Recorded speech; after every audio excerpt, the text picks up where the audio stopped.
All right, well, while I'm on my way back to the strip club, I might as well share my financial thought of the day. It is a good one. I told you the other day that my wife had come up with an idea for a good series. So you're thinking about getting married, and here's some more thoughts if marriage is a prospect in your near future.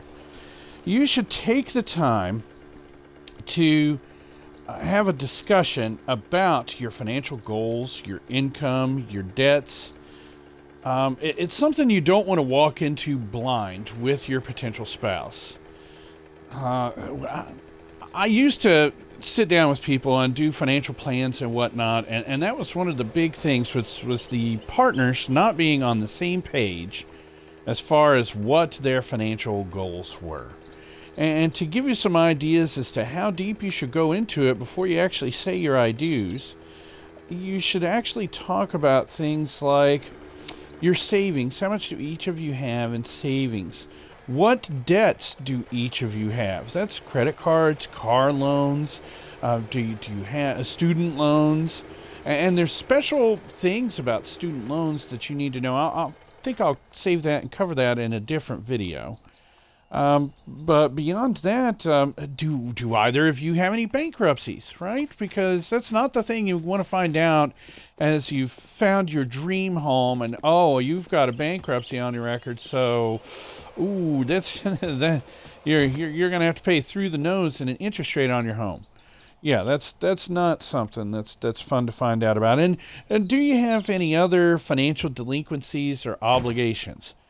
And to go along with that, man, do I have a doozy of a story. So we knew a couple that got married. We actually went, I think, to their wedding. And they had what I thought was kind of a rather extravagant wedding, to be honest with you. I'm not being judgy, I'm just saying.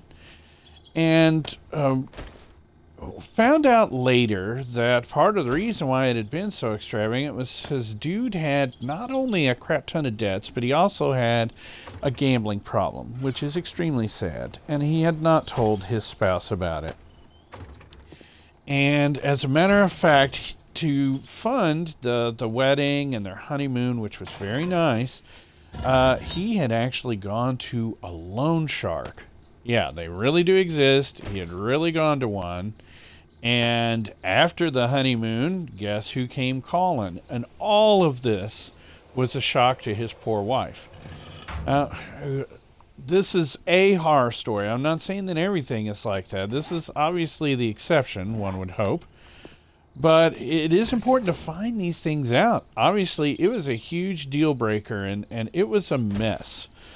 For this poor young woman.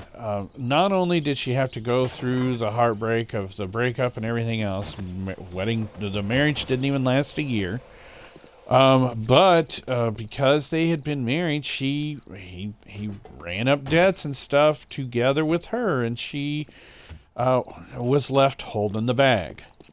So you want to, as best you can, try to avoid such things. You want to be open and frank in your discussions ahead of time.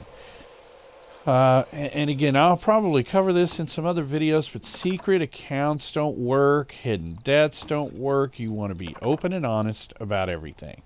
The two of you are starting a life together, and that means you should also be working towards financial goals together. And you can't do that if one person is holding back on information. Especially something like this, something that affects both of you, something that affects future goals and dreams, all that stuff.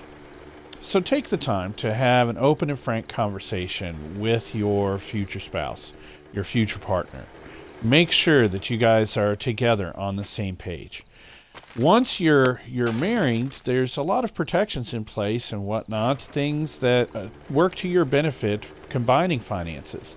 But until you get married, it's not a good idea to combine finances. And again, we can maybe get into that in a little more detail later on, or if you guys have specific questions, you can always hit me with those. I'd love to hear about them. It'd probably make for a great video. It would probably help somebody else. So bounce me those in the comments below my YouTube video at Fussy and Finance on YouTube, or hit me via email at fussyandfinance@gmail.com. And let me know if you had any surprises when you got married, if there were things that kind of popped up that you had to deal with.